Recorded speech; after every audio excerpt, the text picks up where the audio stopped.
Ignore the naysayers and the doom and gloom surrounding Brexit.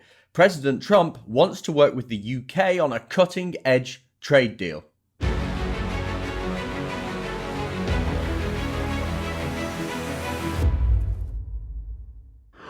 Trump might well think that Theresa May is a schoolmistress, and well, we do know that's what he thinks because he said it.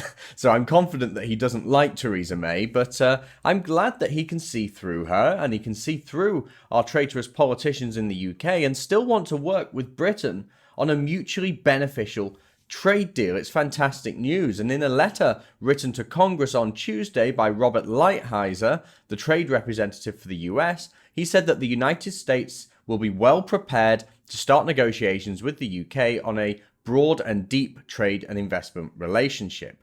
And that's exactly the kind of news we want to hear. It's the kind of news we need to hear right now, with Theresa May constantly scuffling with the EU, constantly coming up against this brick wall that is Ireland.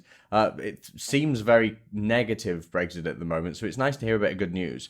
But also, this is what Brexiteers have been saying all along. It's nothing really all that surprising. We knew this would happen, because once we leave the customs union and the single market, we're free to set our own rules. We're not bound by all the regulation of the EU, so we can go ahead and make our own trade agreements. We can make whatever deal we want with the United States, because we won't have the EU in our ear nattering away at us, telling us you can do this and you can't do that. We can go ahead and make a cutting-edge trade deal with the United States if we so wish, and Trump appears willing to do it. And this is the freedom and the kind of opportunity that we need to allow our economy to grow in our own interests and not in the interests of a dying political and economic union on the continent.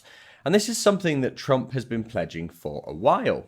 So it's good to see that he's keeping yet another promise, not just to his own people in the United States, but also his friends and allies here in the United Kingdom are benefiting from his presidency too. It would be easy for Trump to just look across the pond right now, look across the Atlantic Ocean and just spy us in the distance, bickering with the EU, not knowing what to do with ourselves. And he could quite easily go, you know what? I don't want to be a part of this. But actually, no, he's looking past the shambles and seeing an opportunity. Britain leaving the European Union, becoming a globally trading nation, bound by its own regulations, not the EU. And Trump sees that as, well, this is an opportunity for me to benefit my own people, benefit my friends in the UK as well, and grow our economies. So it's fantastic news. But it's certainly something that the left in the UK and the Liberal Democrats, the Nick Cleggs and the Anna Soubrys, don't want to hear. But the leader of the free world sees an opportunity. We might be told that we can't survive outside the EU, but it's simply wrong. Our economy is strong and we have a lot to offer. And if the United States sees an opportunity for growth with the UK, then the European Union must know very well that once we leave the EU on our own terms, they're going to suffer. And they constantly try and scare us and manipulate us into thinking that actually we're not going to do all that well outside the EU. They're also trying to manipulate us into thinking that the vast majority of Brits want to stay in the EU. And a good way of showing this is a story that comes from Guido today. It says EU survey manipulates franchise to boost Remain. And let me just quickly read what this says. It says, an EU-funded survey found an extraordinary 18-point lead for remaining in the European Union. So that was 53% to 35%. That's a crazy turnaround since the referendum in 2016. Quote, way out of line with the polling average, which shows the country remains more or less equally divided down the middle. What could have caused such an unusual result?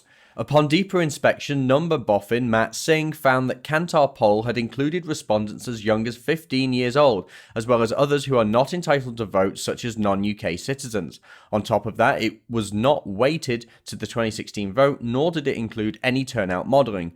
They might as well have asked a People's Vote coffee morning.